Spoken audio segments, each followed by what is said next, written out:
Since nabanggit mo na lang rin na yung pagpangalaga sa lahat ng miyembro ng Senado ay isang tungkulin ng Senate President. I just would like to bring to the attention of the Senate President. I came across with the news na when the Senate President was asked by a certain Christian Esguerra regarding the minority taking up the question about the custody of Bryce Hernandez. Ito po ang sagot ng ating Senate President, which I find it very sad because being the Senate President, we hope that you are going to take care of not only the majority, because you are not the majority leader, you are the Senate President, and we hope that the majority and the minority will be taken care of by the leadership of the Senate. And if I quote your answer, Mr. President, gimmick yan ng minority. Hindi ba nila naiisip na baka si Martin Romualdez ang tuta ko? Makabintang sila porque pinagbigyan ko yung TRICOM, tuta na ako. May ginawa ba akong illegal? Yung request ng House of Representatives, illegal? Hindi. Ang gusto ninyo, awayin ko yung House of Representatives on day one. Mamatay sila sa sama ng loob. So, malungkot lang ko ito, dalawang punto, Mr. President. Unang-una, yung mamatay sila sa sama ng loob. Kami, Mr. President, hindi mo po kami mapatay sa sama ng loob dahil hindi na po masama ang loob namin dahil tanggap na namin na kami ang minority. Ang kinasama lang ng loob namin is bakit kailangan pang patayin kami sa sama ng loob? Hindi na po masama ang loob namin. Tanggap na namin na kami minority. At pangalawang punto, Mr. President, gimmick lang ng minority yan. Ang Senado po, hindi po ito noon-time TV show na puro gimmick ang ating tinitikap dito. Kami po ay nag-raise dito ng legitimate issues which requires legitimate attention. So, Mr. President, ako po ay nalulungkot, which brings me to my parliamentary inquiry, Mr. President, na yung si Bryce Hernandez, yung kanyang custody was transferred, physical custody, I'm talking about physical custody, was transferred from the Pasay City Police Station to the Senate Sergeant at Arms room. Through yung correction, from Camp Crame to Pasay, it was done through plenary action. Now, lately we heard that he was again transferred from Pasay to the Senate without plenary action.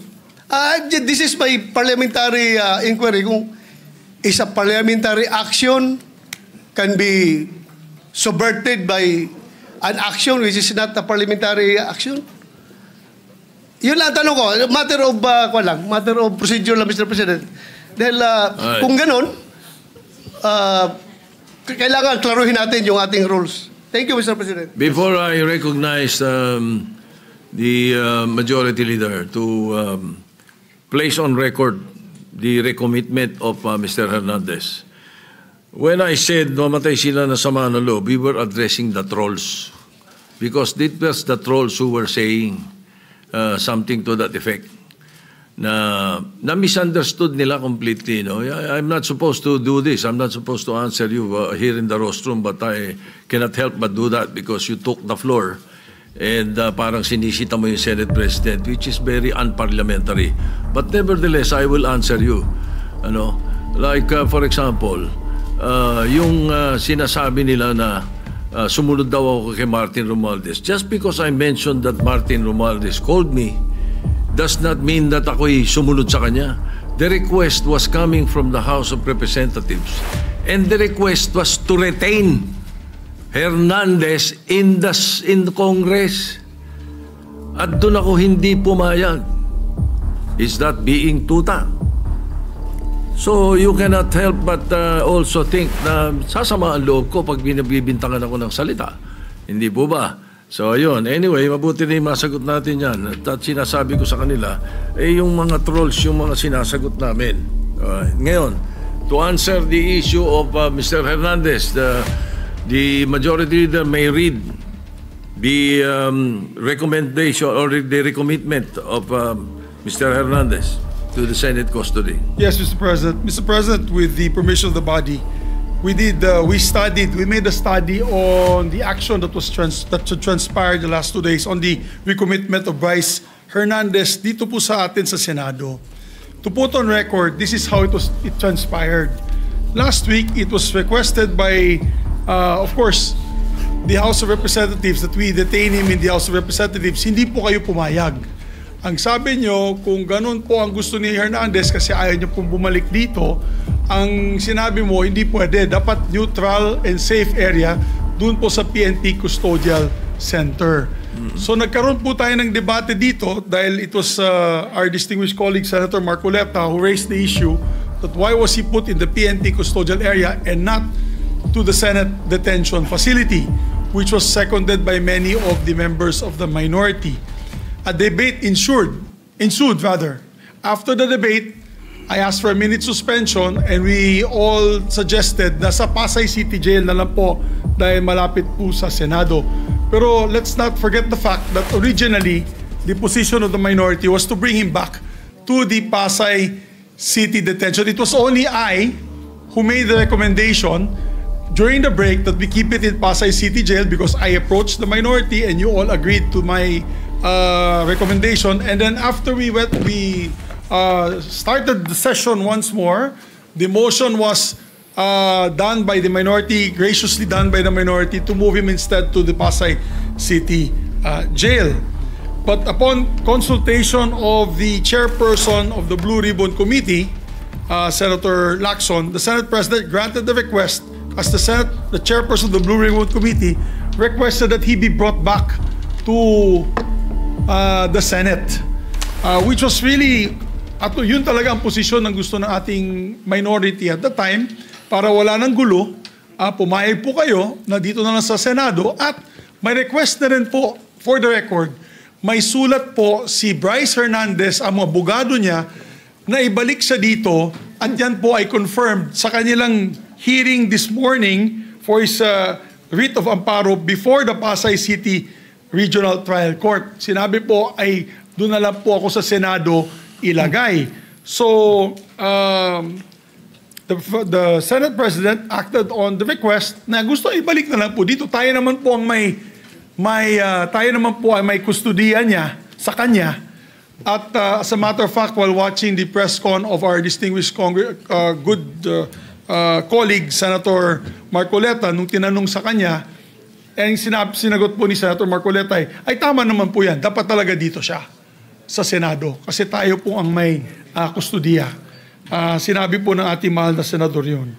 So we also pursuant to Article 6, Section 6 of the rules of the Blue Ribbon Committee, which states, a witness cited in contempt may be ordered to be detained in such a place, be designated by the committee or concurrence of the Senate President by either detention order or commitment order.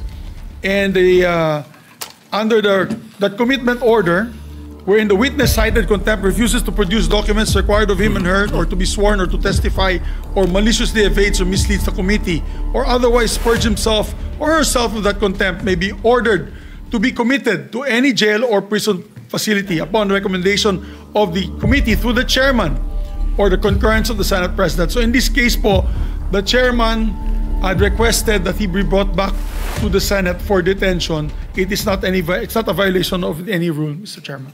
Mr. President, thank you. President. Yes, the minority leader is recognized. Sir President, allow me some gandang hapon po and allow me to clarify some for our own peace of heart and mind and marami kasing nakikinig din na lawyers, legislators para lang klaro yung records, no. There are a few things I rely on. I rely on rules. The Bible is full of rules and I believe kung ano itanim, yan ang anihin. The Senate, may rules yan. So, minority, majority, sigurado tayong masusunod yung rule. And of course, sometimes we misquote each other or we have misunderstanding, but we find a way na mag-usap-usap. Minsan umiinit ang ulo. I thank Senator Bato for bringing it up. I thank the Senate President for clarifying that he was referring to those commenting outside, because wala na po ni isa sa minority ang nagsabing tuta. I think that was comments outside the Senate. And it is fair game for whoever is alluded to. Both ways po, di ba? Pagka may sinabi tungkol sa minority, pero hindi naman kayo nagsabi, or hindi dito sa floor or sa media sinabi ng ibang kakampi or supporter, fair game yan. Part ng, another rule is the Constitution. So first, let me clarify yung pagiging unparliamentary. You cannot argue with the presiding officer. That is what, thank you very much. That is what is unparliamentary. You cannot argue with the presiding officer. Klaro yon, we all agree on that. But you can ask a question sa Senate President. Then the Senate President has an option to answer it himself or to pass it to the majority leader or whoever is in charge. But in this case, last week, because it was a decision by Senator Soto, our Senate President, hindi lang ng majority, our Senate President, you chose to answer it from there, which is your privilege. So we didn't mean to argue with you. But the procedure would be to either ask someone else to explain it or for the Senate President to go down at dito po mag-argue so that we do not argue with the Senate President. So if there was any form of disrespect, Mr. Senate President, we did not mean that. Pasensya na rin po kayo. But in the same manner, we have to argue our point of view and rules. Kasi dito, ang daming congressman na nabanggit and wala tayong sinasanto dito. So kung may senador na babanggit, so be it. We have to get to the bottom of all of this. We need a national reset. Dapat lumabas lahat ng katotohanan. Nung sinabi kong we all have to repent, totoo yun. We are all sinners, but that doesn't mean na yung most guilty, yung mga guilty, lahat ng involved dito ay hindi dapat ma-expose at dapat parusahan. Ang problema nga, may gumugulo. At kung ikaw ang mastermind, guguluhin mo to. So ang problema namin, Mr. President, is that, and I think the Senator Marcoleta, the former chairman, will bring it up, no? Wala pa tayo dun sa state witness eh. Nandun pa lang tayo sa protection of the witness, sa mga diskayas. Pero lumipat po tayo dito sa Assistant DE. Nagulat po kami kasi nga, hindi binalik sa Senado when he was still chairman. And Majority Leader, just to be concise, I'll read the rule, ha? Sabi dito sa rules sa page 6 of 7, section 6, subparagraph C, a witness cited in contempt may be ordered detained in such a place that may be designated by the committee alone. May word po na alone. Or with the concurrence of the Senate President. And in our discussion, the new chairman admitted that he was not consulted. It was the Senate President. But I myself, I said, siguro pag nasa ganun sitwasyon, kailangan umakto kaagad. I mean, the record, Mr. President, will bear me out, di ba? Na sinabi ko naman, di ba, na ayaw nyo magkaroon ng constitutional crisis, nagsalita yung House, nagsalita yung Senate. Ang problema nga po, hindi naman po simpleng request to ng Speaker of the House eh. Yung mismong witness, siya nasusunod eh. Sinabi niya dun sa House eh, wag nyo na ako ibalik sa Senate, hindi siya binalik. So yes, initially, the issue was not where. The issue is not where to detain him. The issue is who has authority and ano ang rules natin. Ang rules natin yung committee. Ang committee hindi lang yung chairman.